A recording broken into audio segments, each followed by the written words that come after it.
Hello all. In this video we're going to take a look at the string data type, and we'll just look at the basics. Later on we'll learn about string methods and all the marvelous things that Python can do with strings. But for now we just want to get started with them. So we'll learn again just a little bit about how they look, maybe a tiny bit about the internal representation, and then we'll look at some basic operations that let you manipulate strings.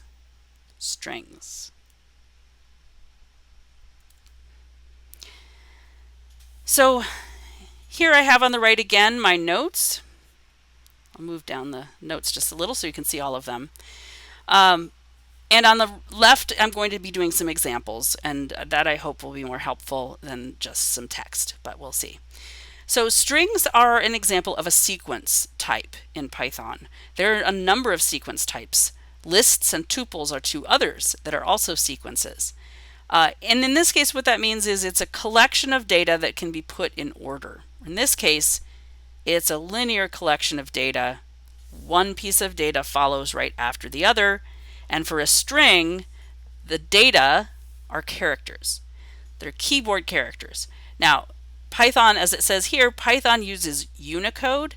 Unicode has encodings for most different languages and different writing systems that there are in the world, many of them anyway. In fact, I think somebody actually set aside a section for Klingon symbols or something like that. So it's very big. We are mostly going to stick to American English simple letters of the alphabet and punctuation symbols, but you can do more, and it should work seamlessly if you do, for the most part. All right, we're going to start over here on the left. I've defined a couple of strings for us to play around with.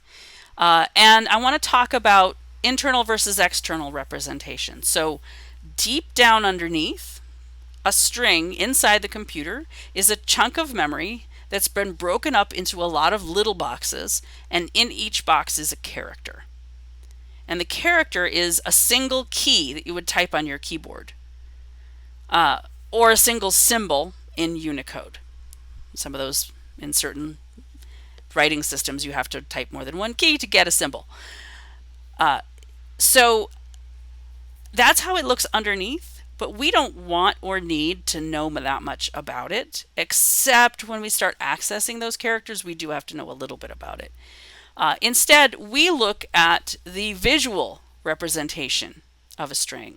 So when I type a string in a Python program, it's always written with quotation marks around it. Double quotes are fine, but so are single quotes. They mean the same thing. You have to match. You can't put a double quote at one end and a single at the other. One of the reasons we let ourselves do this is then we can actually use the other symbol in the string without having to do anything special. So I can put double quotes on the outside and have an apostrophe in the middle of my text. So a string is a way for us to have text inside the computer, and then we can manipulate that text and do all kinds of marvelous and wonderful things. I'm going to show you a couple here just to get us started. So we have concatenation operators. They look like arithmetic. You have to know what type the data is that you're doing arithmetic on, because plus is an operation that works on strings as well as numbers. It doesn't work on the combination. If you try to combine a string and a number with a plus, you'll get an error message. And I can even show you that. So first I'll show you an example that works. And then I'll show you one that doesn't. I'm going to comment this out for right now. There is a keyboard alt, by the way, for commenting a line. You don't even have to be at the beginning of the line. Anywhere on the line, it will comment or uncomment. You just have to be there on that line somewhere. And it just toggles whether there's a comment or not. All right, so let's just try this running simply. It took hello, goodbye, and it attached the second string, str2. A full sentence with punctuation is always welcome. Notice it didn't leave a space in there. They're just stuck together.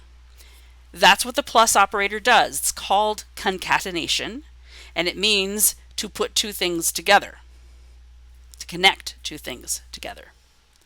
Now, if I try to do that with a number and a string, It will not work. Unsupported operand types for plus, int and str. That means you cannot use plus with an int and a string. Either two ints or two strings is fine, but not the combination. On the other hand, I'm going to do this with str1. If I want to do the star, which was, remember, it's multiplication if we're talking about numbers, here it's repeated concatenation.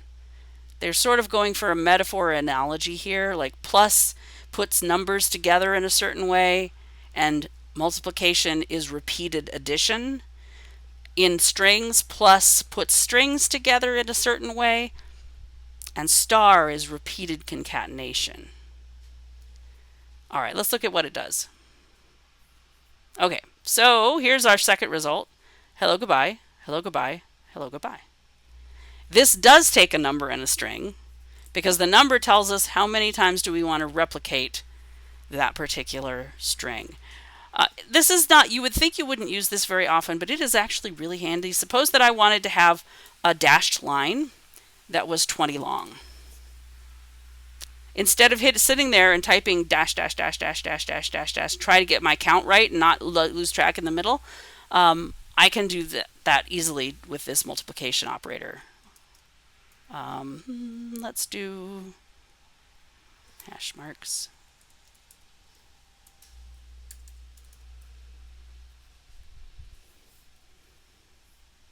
So it's really easy to make a string that's filled with the same values if you need to. And here I did this with 100. I really, really wouldn't want to type 100 hash marks in a row. So it can save us some effort. So that's these first two operations. They use the operators. They use things that look like arithmetic operators, but they're doing concatenation instead. We also have another operator. It's called in. In is going to crop up all over the place in Python. It's used in several different ways. One of them is in this context of being an operator. And what we do with strings is it lets us ask, is one string inside another? So I can say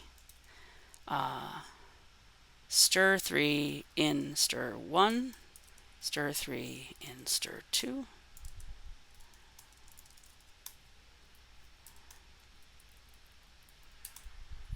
All right, so I'm asking three questions here. You'll see as I run it. I get a true or a false depending on the answer to the question. So the question is there an occurrence of this string, LL, in string 1? Yes, there is, in hello. Is there an occurrence of that string in string 2? Yes, there is, so we get a second true. Is there an occurrence of hello, goodbye in the second string? No. So it lets us ask if one string occurs in another in a really easy way. All right, next we're going to talk about access and slicing. They're related. They use the same basic syntax that we just sort of extend from accessing to slicing. And there's this idea for how we index these things. So when we talk about, this is a string here, AB space CD exclamation point. It has 1, 2, 3, 4, 5, 6 characters in it because we include spaces as characters. It's 6 characters long. I said the internal representation is a chunk of memory that's divided up into little boxes. In this case, it would be a chunk of memory with 6 little boxes in it. A, B, blank, C, D, exclamation point. When we want to refer to those characters, we do so based on their position. It's what we do with sequence data types. So this A is at position 0, the B is position 1, and so forth. Computer scientists love to start counting from 0 when we do these things. It actually relates to the internal representation because that number is really how many boxes are we offsetting from the first box. We would offset 0 from the first box to get the first number. We offset 1 from the first box to get the second number, and so forth.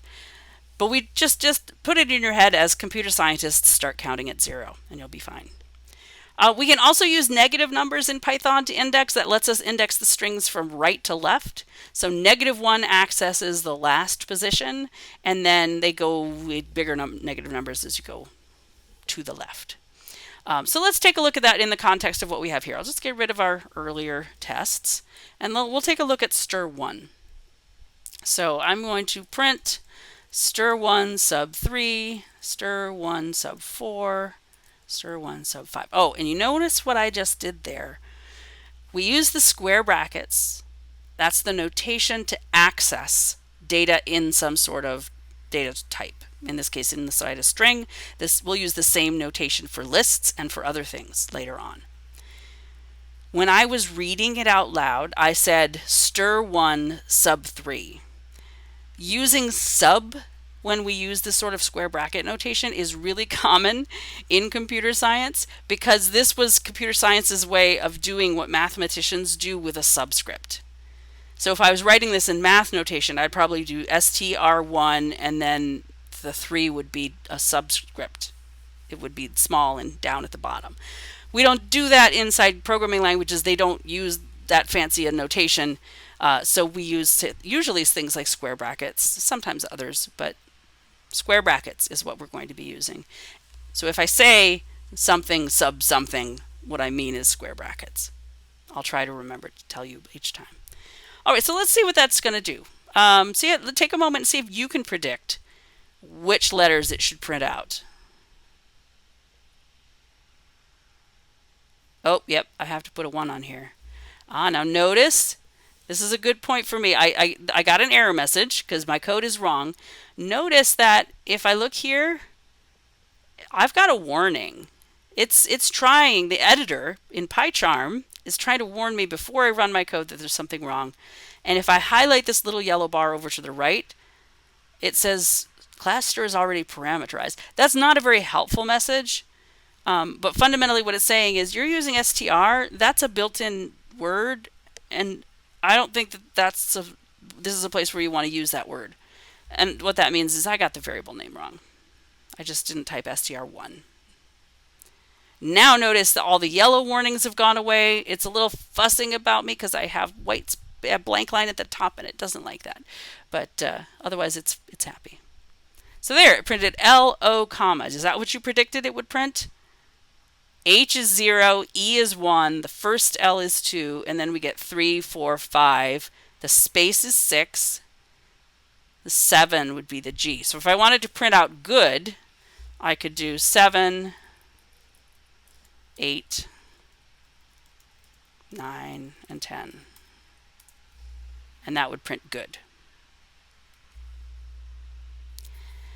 Suppose that I wanted to get the end of stir2 and I wanted to print 3 characters from the right end.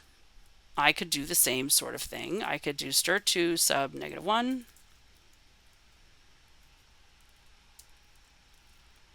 Stir2 sub -2. Stir2 sub -3. We'll just do 3. That's going to print right to left. Exclamation point EM. All right, so we can pull out the characters. Why would we want to do that? Oh, you'll see lots of ways why we want to do that. We may not be able to think of them quite right now, but accessing data in strings and in other data types is really what we're all about in computer science. Python also has this thing called slicing. This is also an important one. We're going to keep seeing slicing, even maybe more than just plain old access. You notice that it's a similar notation. It uses the square brackets, but there's a colon in there, and we put sometimes 2 numbers or even 3. So what is a slice? The idea, you want to imagine in your mind that we've got the word.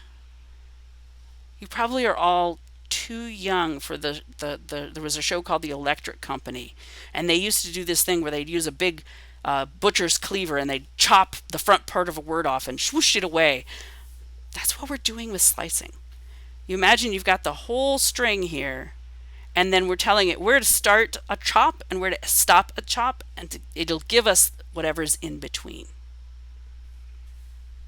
let me show you what that looks like. So I went to all this effort to get the word good out of the first string. I could tell at the beginning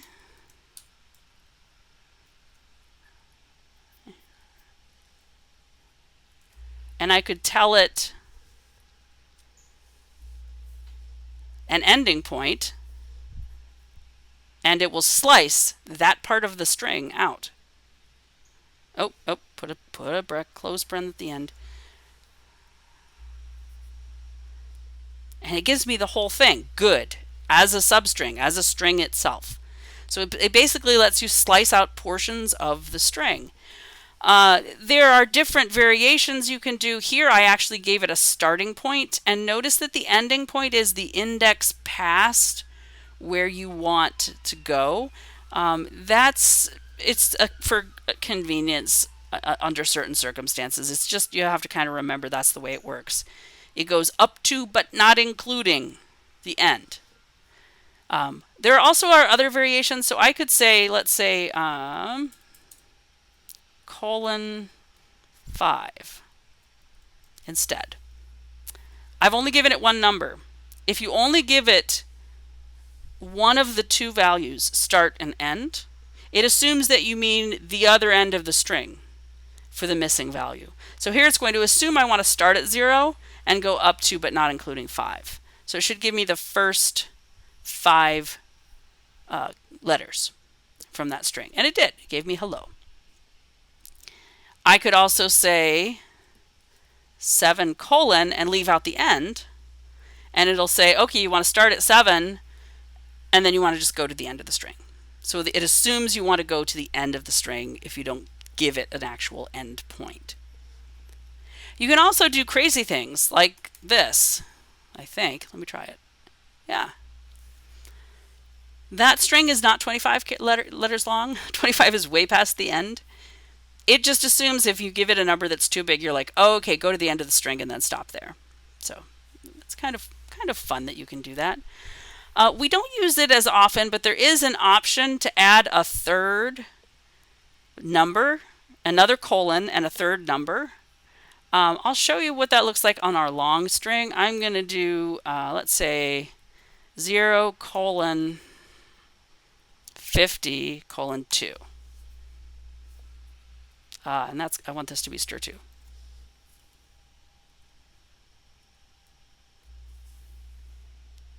It printed the A, and then the F, and then an L, and then a space, and an ETNE space. Can you tell what it's doing? It started at position 0. It's going all the way to the end because it's not 50 characters long, so it'll go until it runs out of string. And it's skipping every other. So I'm telling it, do every 2, not every 1. And so it's giving me every other letter. This isn't the most useful thing to have, but there are times where it is really, really helpful. One thing we will sometimes do is this, colon -1. What does that do? It says, well, start at one end of the string, go to the other end of the string, but instead of counting up by 1, count down by 1. And Python's clever enough, it'll figure out that what we really want it to do is to start at the right end and count down by 1 until it gets to the left end. So it'll print the whole string out backwards. So it's an easy way to reverse a string. Cryptic, but easy.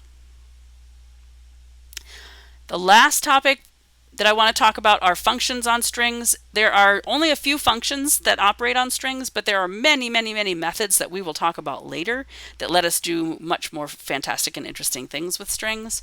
But there are functions that are pretty nice. The main one is len. I'm just going to print the length of these two. Len is short for length. It'll tell you how many characters are there in that string. So there it told me that, the second one was more than 50 characters. The first string, str1, is 14 characters long. The second string is 53. So I probably missed the very end of that string. That's my previous one. You can also do things like ask about the max and the min. That'll give you a result. Here it gave me a Y and I think a space. It might not be obvious what's happening here. I think in the reading, somewhere it directs you to go and look at the ASCII table. If you look at the ASCII table, each of these characters corresponds to a number. They're in some order in the ASCII table. And max and min and some other things like that that we can do where we can compare alphabetically, it's fundamentally about comparing these things as numbers. So Y is lowercase, and it is the last number in the alphabet among the numbers that were in STR1. That's why it was printed as the max. And the space comes before the alphabetic letters. So that's why when I said minimum of STR2, it gave me the space. Do we do the max and min on strings all that often? No, but you can, and it's helpful to know that you can. Okay, that's just a start on what we're going to do with strings. In the short term, we will mostly use strings as things that allow us to print better messages, so we can actually put text in our print statements. We will also be looking at strings as a way of describing paths and file names. So how do you find a file on your computer? You can describe its location using a path, a string that tells exactly where it sits on the computer. So those are what we're going to do in the short term. Longer term, we'll learn a little bit more about strings because they're fun and everybody should know how to work with them. And Python is really good at working with strings, I have to say. For now, we will stop there and I will see you in the next video.